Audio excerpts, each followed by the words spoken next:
जैन साथियों, एक बार वापस फिर टूर ऑफ ड्यूटी को लेके एक खबर मिली है जो कि अमर उजाला में प्रकाशित हुई है।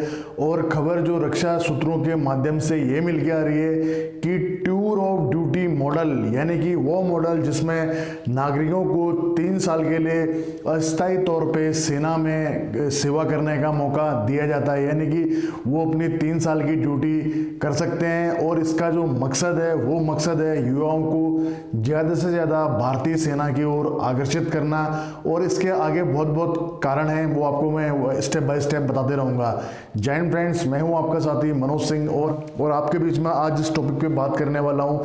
ये टॉपिक है टूर ऑफ ड्यूटी, यानी कि सेना में 3 साल नौकरी या सेवा के अवसर अस्थायी तौर पे। क्योंकि अस्थायी इसलिए बोल रहा हूँ क्योंकि आपको 3 साल के लिए नौकरी करने का मौका मिलेगा, उसके बाद आप फिर सेना से आपको सेवानिवृत्त किया जाएगा। फ्रेंड्स, 2020 के जब शुरुआत में जब टूर ऑफ ड्यूटी का प्रपोजल आया था तो सिर्फ ये सेना को लेके था, यानी कि इंडियन आर्मी को लेके। लेकिन जो अब खबर निकल के आ रही है रक्षा सूत्रों के माध्यम से, जो कि अमर उजाला में प्रकाशित हुई है, उसके मुताबिक अब टूर ऑफ ड्यूटी का जो मॉडल है वो भारतीय सेना ही नहीं, भारतीय नेवी और इंडियन एयरफोर्स, यानी कि Indian army, Indian navy, Indian air force, तीनों सेनाओं में ये टूर ऑफ ड्यूटी का मॉडल अपनाया जाएगा।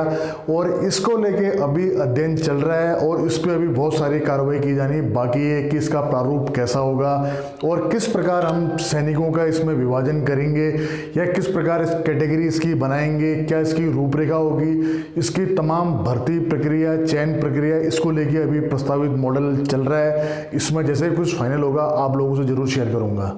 तो फ्रेंड्स, टूर ऑफ ड्यूटी है क्या, आपको पहले ये चीज़ बता देता हूँ। जैसे क्या होता है विदेशों में भी ये बहुत सारे देश ऐसे हैं जो कि टूर ऑफ ड्यूटी मॉडल को अपनाते हैं, यानी किसी देश में 3 साल के लिए सेवाएं हैं तो किसी देश में 5 साल के लिए सेवाएं हैं, जहाँ की प्रत्येक नागरिक को 3 या 5 साल के लिए ड्यूटी करनी पड़ती है। तो वही एक मॉडल को मॉडिफिकेशन करके इंडिया में भी लाने की तैयारी चल रही है।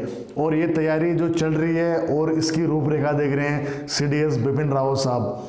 तो फ्रेंड्स, आपको बताना चाहूँगा कि टूर ऑफ ड्यूटी के क्या क्या फ़ायदे हैं और इससे इसका मेन लाने का मकसद क्या है। हालांकि अभी तक ये प्रस्तावित और CDS बिपिन रावत ने इसी साल के शुरुआत में कहा था कि जो टूर ऑफ ड्यूटी मॉडल है इसमें अभी बहुत काम किया जाना बाकी है, यानी कि प्रपोजल है लेकिन इसको फाइनलाइज किया जाना बाकी है।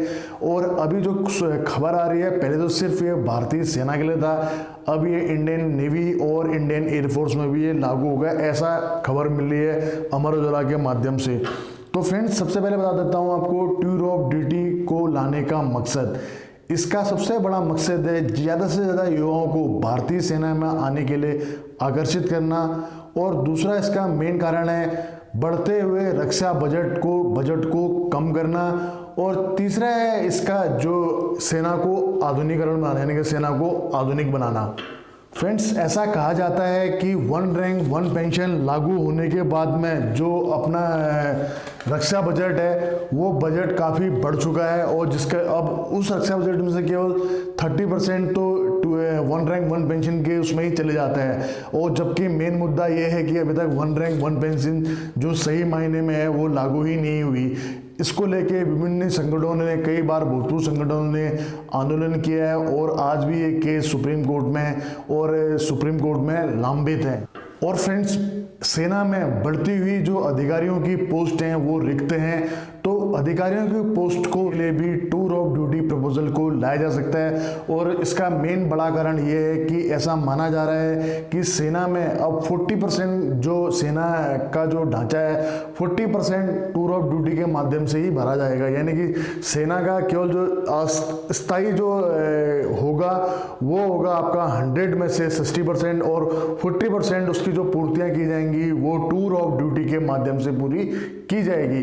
तो फ्रेंड्स, टूर ऑफ ड्यूटी को थोड़ा सा और समझ लेते हैं। फ्रेंड्स, आपको बताना चाहूँगा कि टूर ऑफ ड्यूटी यानी कि जो टूर ऑफ ड्यूटी का मॉडल है, इसमें जो प्रस्तावित मॉडल है, इसमें शुरुआत में 100 अधिकारी और 1000 जवानों को लेने की बात चल रही है, यानी कि ये ट्रायल बेस पे चलेगा कि 100 अधिकारी और 1000 जवान। अब आप बोलेंगे कि इन पे ट्रायल क्यों चलेगा फ्रेंड्स, आपको बताना चाहूँगा। ऐसा माना जाता है रक्षा मंत्रालय का कि अगर एक एसएससी जो यानी कि शॉर्ट सर्विस कमीशन होता है, उसके एक अधिकारी की ट्रेनिंग के पश्चात उसका वेतन, ग्रेजुएटी या जो उसका पेमेंट बनता है, उसमें जो खर्चा बताया जाता है वो बताया जाता है। अगर वो 10 साल की सेवा करता है तो 10 साल का उसका बजट बैठता है 5.12 करोड़ रुपए। यानी कि एक अधिकारी जो शॉर्ट सर्विस कमीशन लेते हैं, अगर वो 10 साल नौकरी करते हैं तो उनके ऊपर में खर्चा आता है गवर्नमेंट का 5.12 करोड़ रुपए। अब फ्रेंड, जो शॉर्ट सर्विस कमीशन के माध्यम से 14 ईयर्स की सर्विस करते हैं, उनका बजट आता है 6.83 करोड़ रुपए। तो फ्रेंड्स, अब यही चीज़ अगर ये टूर ऑफ ड्यूटी के माध्यम से अधिकारियों की भर्ती कर लेते हैं तो 85 लाख में ये काम हो जाएगा, यानी कि इनका बजट कम हो जाएगा। तो मेन मकसद भी यही है कि बढ़ते हुए रक्षा बजट को कम करना। तो कम किस प्रकार से कर सकें, उसके लिए टूर ऑफ ड्यूटी का मॉडल अपनाया जा सकता है। और सरकार का मानना है कि अगर हम इसी प्रकार से बजट को बचा सकेंगे तो सेना का आधुनिकीकरण कर सकेंगे। तो फ्रेंड्स, अभी मेरे काफ़ी फ्रेंड्स के माध्यम से भी मुझे जानकारी मिली थी कि टूर ऑफ ड्यूटी और पेंशन रिडक्शन जो नया फॉर्मूला आया है सीडीएस बिपिन रावत के द्वारा, कि जो नया पेंशन का फॉर्मूला चल रहा है परसेंटेज के आधार पे, इन दोनों का कोई कॉम्बिनेशन है। अभी इसको लेकर बात चल रही है, जैसे कुछ अगर जानकारी प्राप्त होती है तो आप लोगों को जरूर शेयर करूँगा। और आप लोगों की क्या राय है कमेंट सेक्शन में लिखना मत भूलना। मिलते हैं फ्रेंड्स नेक्स्ट वीडियो में। जय हिंद, जय भारत, वंदे मातरम, भारत माता की जय। दोस्तों, सब्सक्राइब कीजिए एक्स आर्मी सोल्जर को डिफेंस की सबसे सटीक और सबसे आसान भाषा में जानकारी के लिए। साथ ही बेल आइकन को प्रेस करें ताकि आपको नोटिफिकेशन सबसे जल्द मिले।